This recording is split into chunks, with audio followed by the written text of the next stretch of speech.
My coworker kept putting eye drops in my food, and what happened to me was devastating. I work at a distribution center for a clothing brand. Been there about 4 years. I handle inventory and scheduling. My boss, Renata, likes me. I got promoted to floor lead last January, which came with a raise and my own desk. The only other person who applied was a woman named Kira, who had been at the company 2 years longer than me. She didn't get it. She stopped talking to me unless she had to. That was January. What I'm about to tell you started in March. I bring my lunch to work every day. Meal prep on Sundays, chicken, rice, and vegetables. I put it in a glass container with a blue lid and keep it in the shared fridge in the break room. Never had a problem. The first time I got sick was a Wednesday in March. I ate my lunch around noon, and by 2 p.m., my stomach was destroyed. I figured I undercooked the chicken or the rice sat out too long. It happens. I went home early and felt better by morning. Then it happened again the following Monday. Same lunch, same result. Cramps, nausea, couldn't stay away from the bathroom. I threw out all my meal prep that week and started over. Cooked everything fresh. Made sure the temperatures were right. Cleaned my containers with hot water. Tuesday, I was fine. Wednesday, I was fine. Thursday, I ate lunch and was sick again within 2 hours. I went to my doctor. She ran tests. Nothing abnormal. She said it might be IBS and to keep a food diary. I kept one for 3 weeks. The pattern made no sense. I'd eat the exact same meal 5 days in a row and only get sick 2 or 3 of those days. The only variable I couldn't control was the fridge. My coworker Dog said maybe the fridge was contaminated. I checked it. It was clean. But Dog's comment stuck with me. The fridge was the only place my food left my sight. I'd put my lunch in at 8 a.m. and take it out at noon. 4 hours where anyone could touch my container. Then one morning in June, I came in early, about 20 minutes ahead of my usual time. I walked toward the break room and stopped in the hallway because the light was already on.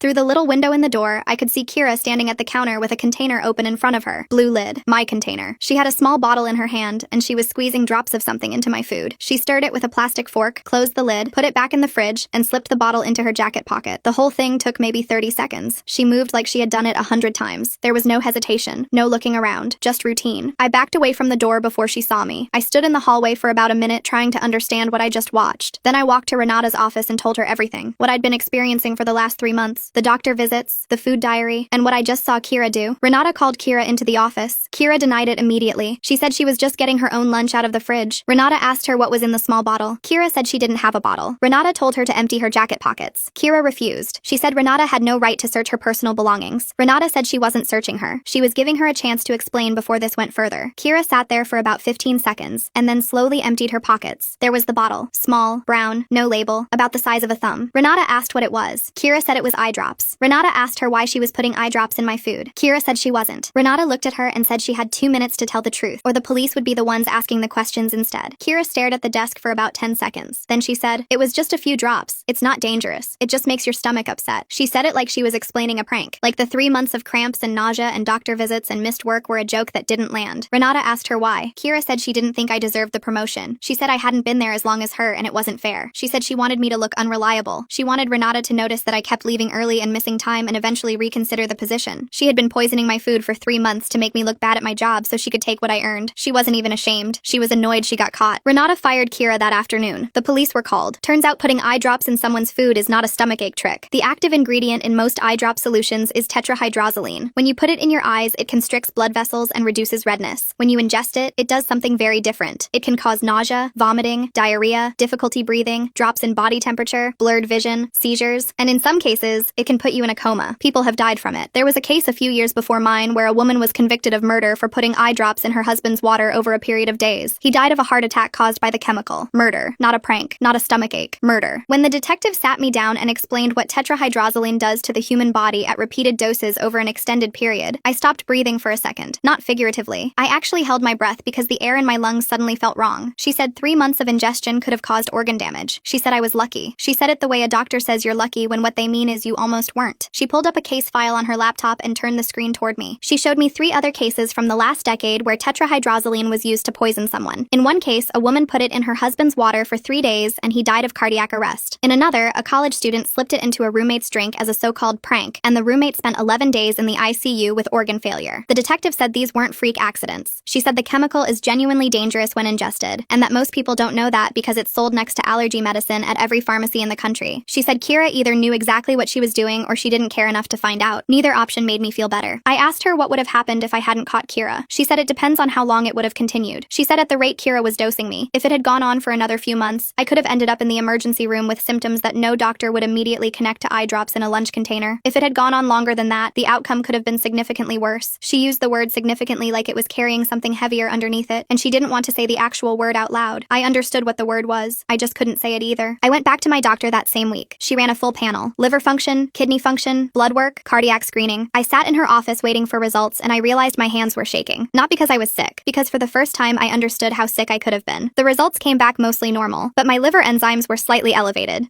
My doctor said it could be related to the prolonged exposure, but that it should resolve over time now that the source was removed. She said she wanted to monitor me every 3 months for the next year. She said the human body is resilient, but it shouldn't have to be. I liked that. The human body is resilient, but it shouldn't have to be. That's what I think about when I think about Kira. That my body was busy fighting off something that should never have been inside it in the first place, because a woman I worked with decided my promotion was an injury she needed to avenge. The police charged Kira with assault by poisoning. Not a misdemeanor, a felony. The detective told me that in our state, introducing a harmful substance into someone's food or drink with the intent to cause physical harm is prosecuted as a violent crime regardless of the substance used. It didn't matter that it was eye drops. It didn't matter that she called it harmless. What mattered was that she deliberately and repeatedly contaminated my food, knowing it would make me sick, and she did it for 3 months. Kira was arrested at her apartment 2 days after the firing. Dog told me he saw the mugshot online before I did. He came to my desk with his phone and said, "I don't know if you want to see this, but it's out there." I looked. Kira's face in the photo was blank. Not scared, not remorseful, not angry, just flat. Like she still hadn't fully processed that putting eye drops in someone's food could lead to handcuffs and a booking photo and a felony record. Like the distance between what she did and where she ended up hadn't connected yet. Dog put his phone away and said something I didn't expect. He said I sat next to her in the break room 100 times. We talked about television shows. She borrowed my phone charger twice. He said the thing that scared him most wasn't that she did it. It was that she was normal every other minute of the day. She laughed at jokes, complained about traffic, brought donuts in on someone's birthday, and then she walked into the break room and poisoned my food and walked back out and had a normal conversation with whoever she ran into next. Dog said that's what keeps me up at night, the normal part. Her arraignment was 2 weeks later. She pled not guilty. Her lawyer, a public defender who looked about 25, argued that Kira had no prior criminal record and posed no flight risk, and that the substance in question was a common over-the-counter product, not a controlled or inherently lethal substance. The judge set bail at $15,000. Kira's mother paid it. She was out by the end of the day. I found out through a coworker named Jeanette, who lived in the same apartment complex as Kira's mother. Jeanette said the mother was telling neighbors that the whole thing was blown out of proportion, and that her daughter was being made an example of over a workplace disagreement. A workplace disagreement. That's what she called 3 months of poisoning. I guess I know where Kira learned to minimize the things she did to people. Renata called a staff meeting the day after the firing. She didn't name Kira. She didn't name me. She said there had been a serious incident involving food tampering in the break room, and that the individual responsible was no longer employed at the company. She said a police investigation was ongoing, and that anyone with information should speak to her directly. She said the company was installing a camera in the break room, and that the shared fridge would be replaced with one that had individual compartments with combination locks. She said she wanted everyone to feel safe at work, and that what happened was not normal, and would not be treated as normal. After the meeting, Dog walked with me back to the floor. He was quiet for a while, and then he said, "I keep thinking about how I told you the fridge might be contaminated. I said you were right. It was contaminated. Just not the way either of us thought." He didn't laugh. He said he felt guilty for not pushing harder, for not suggesting I check the security footage or set up my phone to record or something. I told him there was no security footage in the break room before this, and that he had nothing to feel guilty about. He said he knew that logically, but it didn't stop him from going over it in his head. Dog started eating lunch at my desk after that. He'd pull up a chair and we'd eat together, and he'd make a point of watching who went in and out of the break room. He never said he was doing it for me, but I knew. The trial took 8 months to reach a courtroom. During that time, I had to give a formal statement to the police, provide my medical records, turn over the food diary, and sit for a deposition where Kira's lawyer asked me questions for 2 hours. He asked me if I had any conflicts with Kira before the promotion. I said no. He asked me if I had ever taken food from the fridge that didn't belong to me. I said no. He asked me if I had any proof beyond what I claimed to have witnessed that Kira was responsible for my illness. I said the bottle, the confession in Renata's office, the pattern of sickness matching the days Kira was scheduled to work, and the medical records showing symptoms consistent with tetrahydrozoline ingestion. He didn't have a follow-up for that. The prosecutor's office contacted me about a month before the trial. The assistant DA, a woman named Lisette, walked me through what to expect. She said the defense would likely argue that Kira didn't understand the severity of what she was doing, and that she believed the drops were harmless. Lisette said that didn't matter legally. She said intent to cause harm was established the moment Kira admitted she wanted to make me sick so I'd miss work and lose my position. She said a person doesn't get to poison someone and then claim they didn't know poison was dangerous. Kira's trial lasted 3 days. I testified on the second day. I sat in the witness chair and looked at Kira for the first time since that morning in Renata's office. She was wearing a gray blazer and her hair was pulled back, and she looked at me for about half a second and then stared at the table in front of her for the rest of my testimony. Her lawyer sat next to her whispering things occasionally, and she'd nod without looking up. I told the court everything. The timeline, the symptoms, the food diary, the morning I saw her through the break room window, the bottle, the confession. When I described standing in the hallway watching her squeeze drops into my food and stir it with a plastic fork, the courtroom was silent. Not dramatic silence, just the kind of quiet that happens when a room full of people is collectively processing something they don't want to believe a real person would do. A woman on the jury, second row, was shaking her head slowly the entire time I spoke. The prosecutor asked me how the experience affected my daily life. I said I couldn't eat food I hadn't personally prepared and watched from start to finish without feeling anxious. I said I stopped using the break room entirely. I said I ate lunch alone at my desk for 4 months with the door open so I could see anyone who walked by. I said I had a panic attack in a restaurant 3 weeks after finding out because the waiter took my plate to the back and brought it back with the dressing on the side, and I couldn't stop thinking about what could have been added in those 2 minutes. My sister was with me that night. She held my hand in the parking lot while I sat on the curb trying to breathe, and she kept saying, "You're okay, nothing happened, the food is fine," but I couldn't hear her over the sound of my own heartbeat. I said I slept with my phone on my nightstand on the poison control page for 6 weeks. I said I went from being someone who trusted the people around her to someone who checks and double checks and still doesn't feel safe. I said I lost 11 pounds during those 3 months because I was afraid to eat. I said I started to believe my own body was broken because no doctor could tell me what was wrong. I said the worst part wasn't being sick. The worst part was thinking I was losing my mind because the food diary said I should be fine, and I wasn't fine, and nobody could explain why. The worst part was doubting myself because the truth was so unlikely that it never even occurred to me as a possibility. Who assumes their coworker is poisoning their lunch? Nobody. That's the answer. Nobody thinks that until it's already been happening for months. The jury convicted Kira in 4 hours. The charge was felony assault by poisoning. Before sentencing, the judge allowed victim impact statements. I stood at the podium and read mine from a piece of paper because I knew if I tried to speak from memory, my voice would break. I said I used to be someone who brought my lunch to work and didn't think twice about it. I said that small, ordinary act was taken from me. I said I now understood what it felt like to be unsafe in a place you're supposed to spend 8 hours a day feeling normal. I said Kira didn't just poison my food. She poisoned my ability to trust the people around me. And that's something no doctor can test for and no pill can fix. The judge sentenced her to 3 years in prison, with the possibility of parole after 18 months. She was also ordered to pay full restitution for my medical expenses, which at that point totaled just over $6,000, and she was placed on 5 years of supervised probation after release. When the sentence was read, Kira's mother stood up in the gallery and said, "This is insane. It was eye drops." The judge looked at her and said, "Ma'am, your daughter systematically poisoned a coworker for 3 months. Sit down." She sat down. Kira didn't react. Same flat face from the mugshot. Same expression she had in Renata's office when she said it was just a few drops.